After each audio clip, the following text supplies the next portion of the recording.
ये वो देख वो देख वो देख वो देख। आप तो काम करना चाहते हैं अरविंद जी, लेकिन जो एजेंसीज काम करना चाह रही हैं आप उसमें सहयोग ही नहीं कर रहे हैं। ईडी जिसको लेकर के कहा जाता है कि उनका दावा है कि उनके पास में आपकी मोटी फाइल है, लेकिन अब आपके घर पे भी एक मोटी फाइल बन गई है जो लगातार उनके सम्मन आ रहे हैं। 8वां सम्मन आज आ गया। आप जा क्यों नहीं रहे ईडी के दफ्तर? अभी बदत है भाई, अभी बदत है अभी। देखिए, ये 2 साल से इनका केस चल रहा है। कहते हैं कोई शराब घोटाला हुआ था दिल्ली में। 2 साल से इनका केस चल रहा है। इन 2 सालों के अंदर पता नहीं 1000 से ज्यादा रेड मार चुके, पता नहीं कितने लोगों को गिरफ्तार कर चुके।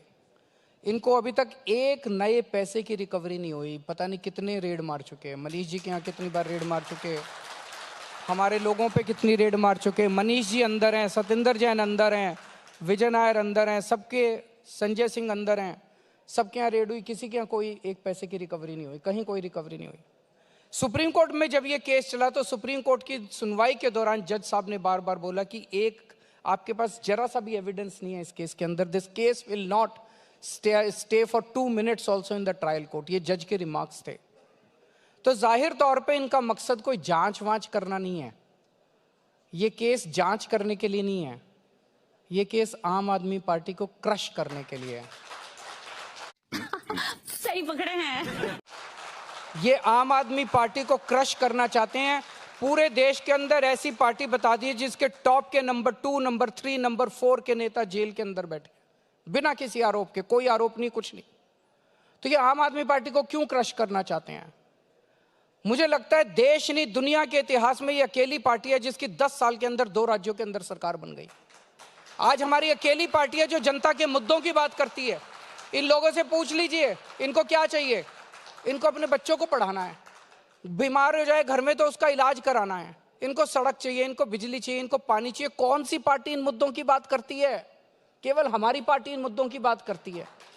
तो ये इनको अगर बीजेपी को आज खतरा है भविष्य में तो केवल आम आदमी पार्टी से खतरा है। और जैसे अंग्रेजी में कहते हैं निपिंग इन द बड, वो आम आदमी पार्टी को अभी क्रश कर देना चाहते हैं कि भविष्य का कोई खतरा ना बचे। तो इनका कोई जांच वांच इनका मकसद थोड़ी है। अरे बाप रे, ये तो धोती खोल रहा है। अरविंद जी, लेकिन आम आदमी के मन में जो सवाल है वो यही है कि अरविंद केजरीवाल इतने बुलाने के बाद क्यों नहीं जा रहे? कुछ गिरफ्तारी का डर है क्या? और आपकी पार्टी जो बार बार कहती है हर बार जब सम्मान आता है कि देखिए गिरफ्तार कर लेंगे, ये जो कहते हैं बार बार, ये क्यों कहते हैं? उत्सुकता है, उम्मीद है, या आपकी कोई स्ट्रेटेजी है? पूरा देश देख रहा है जब इनका मकसद जांच करना नहीं है तो इनका मकसद गिरफ्तारी करना है। इन्होंने जैसे मैंने कहा नंबर 2, नंबर 3, नंबर 4 सबको गिरफ्तार कर लिया। अब ये केजरीवाल को गिरफ्तार करना चाहते हैं। आज मेरे पास कुछ वॉलंटियर्स का फोन आया, वो कच्ची कॉलोनी में घूम रहे थे। उन्होंने फोन करके बताया सर यहाँ पे लोग आपस में चर्चा कर रहे हैं। लोगों ने कहा कि अपने केजरीवाल को बोल देना बिल्कुल नहीं जाएगा ईडी में। बहुत अच्छा कर रहा है जो वो ईडी में नहीं जा रहा। ईडी का मकसद, केंद्र सरकार का मकसद कोई जांच वांच करना नहीं है। केंद्र सरकार का मकसद केवल और केवल केजरीवाल को गिरफ्तार करना है। हमारे यहाँ ऐसा ही होता है। तो इनका मकसद जांच से कोई, आज ईडी, सीबीआई, इनकम टैक्स, इन एजेंसीज का मकसद कोई जांच तो रह ही नहीं गया। जगह जगह ये एजेंसीज का इस्तेमाल करके पार्टियों को तोड़ रहे हैं। एनसीपी को तोड़ दिया, शिवसेना को तोड़ दिया, सरकारें गिरा रहे हैं, एमएलएज को। एक चीज बताओ, शिवराज सिंह चौहान बड़े कद्दावर नेता होते थे, छोटे मोटे नेता थोड़ी थे हमारे देश के। 3 times चीफ मिनिस्टर थे, 3 या 4 times चीफ मिनिस्टर थे, 3 times। वसुंधरा राजे जी कद्दावर नेता होती थी। एक झटके में उठा के उन्होंने शिवराज सिंह चौहान को परे कर दिया। एक झटके में उठा के उन्होंने वसुंधरा राजे को परे कर दिया। मैं आपको गारंटी के साथ कह सकता हूं अगर ईडी नहीं होती तो आज इन दोनों ने अपनी अलग पार्टी बना ली होती और बीजेपी की नाक में दम कर दिया होता इन दोनों ने। बात तो सही है। ईडी से डरा डरा के आज केंद्र सरकार चली ईडी से रही है। इस पार्टी को तोड़ दो, उस सरकार को गिरा दो। ये क्या है? ये जनतंत्र नहीं है। हमारे देश के लिए बहुत खतरनाक है जो भी हो रहा है देश के अंदर। अरविंद जी, तो आज आप इस मंच पे कह रहे हैं कि ईडी सम्मन भेजती रहे, आप नहीं जाएंगे? मैं वही करूंगा जो कानूनी रूप से जायज है। अब मैं कानून पे आ जाता हूं, पॉलिटिकल बात छोड़ दीजिए। मैं कुछ सम्मन पे नहीं गया। ईडी ने मेरे खिलाफ कोर्ट में केस कर दिया। अब मैं कोर्ट में जाके कोर्ट को बताने वाला हूं कि कैसे ईडी के सम्मन इल्लीगल हैं। मेरे वकीलों ने बताया कि ईडी जो सम्मन भेज रही है वो इल्लीगल है, कानूनी रूप से सही नहीं है। मैं कोर्ट में जाके बताऊंगा। तो अब जब तक खुद ही ईडी वाले कोर्ट में गए, जब तक कोर्ट का ऑर्डर नहीं आ जाता तो ईडी को इंतजार करना चाहिए। वो ईडी कोर्ट के, भाई आपको कोर्ट पे यकीन नहीं है क्या? आप ही तो गए हो कोर्ट में, कोर्ट पे भरोसा रखो, कोर्ट का जजमेंट आ जाने दो। कोर्ट का जजमेंट आने तक इंतजार नहीं करते। रोज कल एक जवाब दिया, आज फिर एक सम्मन आ गया, कल फिर एक सम्मन आ जाएगा। तो ये तो एक तरह से तमाशा बना रखा है इन लोगों कोर्ट ने। कहेगा तो जाएंगे आप? कोर्ट कहेगा तो जाएंगे, कोर्ट कहे तो सही। इनके सम्मन्स जो हैं वो बिल्कुल इलीगल हैं। और क्यों इलीगल है मैंने इनको कानूनी जवाब दिया है, लेकिन मेरे ऑब्जेक्शंस का वो जवाब ही नहीं देते। तुम्हें शर्म है? कुछ शर्म आया है? अरविंद जी, जब आपने कोर्ट की बात की तो आपके उप मुख्यमंत्री मनीष सिसोदिया जेल में हैं, बेल नहीं मिल पा रही है उन्हें। क्यों ऐसा हो रहा है कि आप अदालत के सामने ऐसी बातें नहीं रख पा रहे कि वो निर्दोष हैं और कम से कम बेल तो दे ही दीजिए? दो चीजें हैं।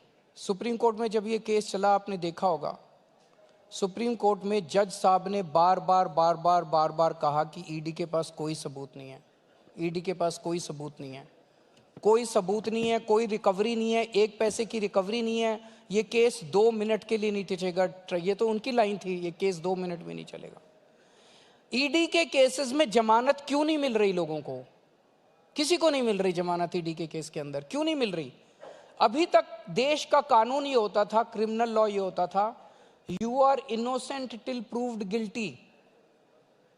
अगर आपके ऊपर कोई आरोप लगा, आपके ऊपर कोई एफआईआर हुई, आपको गिरफ्तार करते थे, आपसे पूछताछ करते थे, और पूछताछ के बाद 10-15 दिन के बाद आपको बेल मिल जाती थी, आप घर आ जाते थे, फिर आपके ऊपर मुकदमा चलता था। मुकदमे में अगर आप दोषी पाए जाते थे तब आपको सजा होती थी और आप जेल जाते थे। अब ये पूरा कानून इन्होंने ईडी में पलट दिया। अब इसमें हो गया you are guilty till proved innocent. इस कानून में इन्होंने लिख दिया, इस कानून में इन्होंने ये लिखा है कि आपके ऊपर आरोप लगेगा, आपके ऊपर एफआईआर होगी, झूठा सच्चा जो मर्जी आरोप लगा दें, आपको गिरफ्तार कर लिया जाएगा। और आपको बेल तब तक नहीं मिलेगी जब तक आपका मुकदमा पूरा नहीं हो जाता और आप इनोसेंट प्रूव नहीं हो जाते। मुकदमे तो इस देश में 15-15 साल चलते रहते हैं, तो 15 साल तक आप मनीष सिसोदिया को जेल में रखोगे?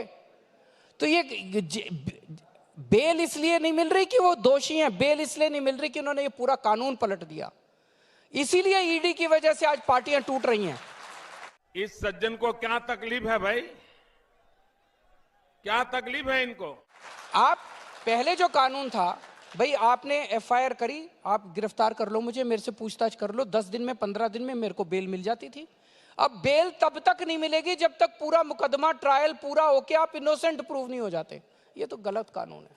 अरविंद जी, जो आपने बात कही कि ईडी की वजह से पार्टी टूट रही है कई, आपने अभी हाल फिलहाल में आरोप लगाया था कि आपकी पार्टी के विधायकों को भी तोड़ने की कोशिश की गई और 25 करोड़ रुपए ऑफर दिए गए।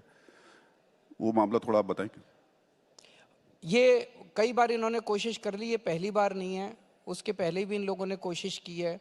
ये ऑपरेशन लोटस 2016-17 से चल रहा है इनका। ये कई बार इन्होंने हमारे एमएलएज को खरीदने की कोशिश की, हमारी पार्टी को ये तोड़ नहीं पा रहे हैं आज तक। इन हमारे एमएलएज, आपको याद होगा जब सबसे पहले हमारी सरकार बनी थी 28 एमएलए थे हमारे, 36 चाहिए थे, 8 की कमी थी, और इनके 32 थे, इनके बीजेपी के 32 थे, इनको केवल 4 एमएलए तोड़ने थे। 28 में से हमारे 4 एमएलए भी नहीं तोड़ पाए। इन्होंने बहुत कोशिश की उन दिनों में। तो ये कई बार कोशिश कर चुके हैं हमारी पार्टी तोड़ने की, हमारे एमएलए तोड़ने की, लेकिन हमारे लोग मजबूत हैं, हमारे साथ खड़े हुए। हमने कोई गलत काम नहीं किया। राहुल जी, आज अगर किसी पे ईडी का, सीबीआई का शिकंजा होता है, अगर वो दोषी है, अगर उसने गलत काम कर रखा है, वो तुरंत बीजेपी में चला जाता है और उसको फिर सारी फाइलें उसकी रफा दफा हो जाती है। अगर कोई दोषी नहीं है मनीष सिसोदिया की तरह, तो उसको 10 बार कोशिश की जाती है बीजेपी ज्वाइन कराने के लिए, वो अड़ा रहता है, उसे पता है आज नहीं तो कल मैं बाहर तो आ ही जाऊंगा। तो आज ईमानदार की परिभाषा ये नहीं है कि आपको ईडी ने गिरफ्तार किया। आज ईमानदार की परिभाषा है ईडी के एक्शन के बाद अगर आप बीजेपी में चले गए तो आप बेईमान हो, और अगर ईडी के एक्शन के बाद भी आप डटे रहे और जेल चले गए, आप ईमानदार हो। इसका मतलब आपने कोई गलत काम नहीं किया। खत्म। Bye bye, tata, good bye, गया।